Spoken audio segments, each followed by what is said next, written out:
मैं तुम्हारे पास ही तो हूँ मेरे भक्तों। हाँ मेरे भक्तों, हाँ मैं ही तुम्हारा साईं। तुम्हारे दिल में, तुम्हारे जीवन में, मैं ही हर प्राणी मात्र में।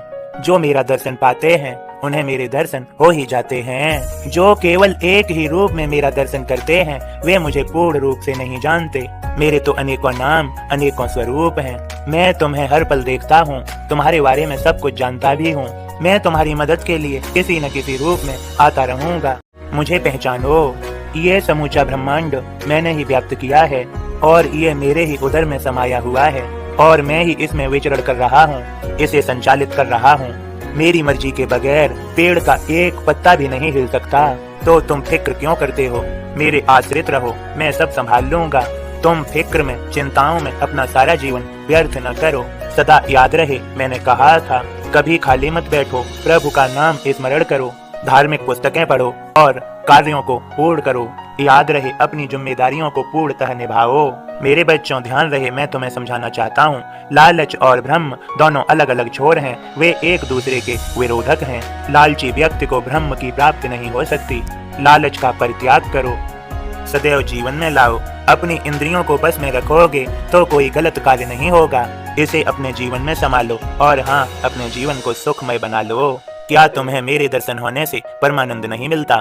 यदि मेरे दर्शन करना चाहोगे तो मेरे दर्शन अवश्य हो जाएंगे। मैं अपने भक्तों को कभी निराश नहीं करता। मैं तो उनका दास हूँ।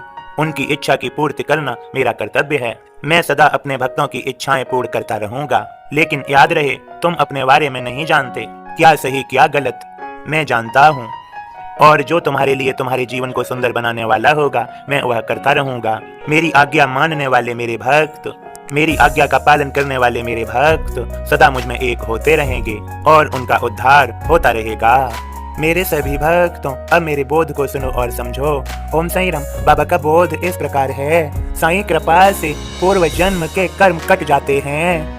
गत जन्मों के कर्म किए इस जीवन भुगताया, इस जन्म के कर्म कटे अगला जन्म लेवाया। एक सुबह साईं बाबा प्रात भ्रमण जब जाया, नदी किनारे जा पहुँचे आसन वहाँ लगाया। धीनी खुशबू बयार की साईं मन हर्षाया, श्री मुख बाल रवि जैसा उसा काल चमकाया। चिलम भर रहे थे साईं आर्तनाद सा होया, मेढक की आवाज से द्रवित साईं मन होया।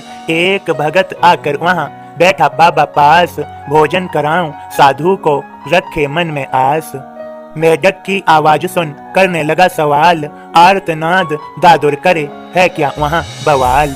साईं बाबा बोलते मेढक वह चिल्लाया, पूर्व जन्म के कर्म से संकट में पड़ जाया। गत जन्मों के कर्म को भोग रहा वह होया, अब चिल्लाए होत क्या भोग भोगना होया। भगत कहे जाऊं देखूं मेढक या कुछ और, आर्तनाद काहे करे संकट क्या इस भोर। ओम साईं राम। बाबा के सभी भक्तों आप सभी प्रेम से बोलें ओम साईं राम, जय साईं राम।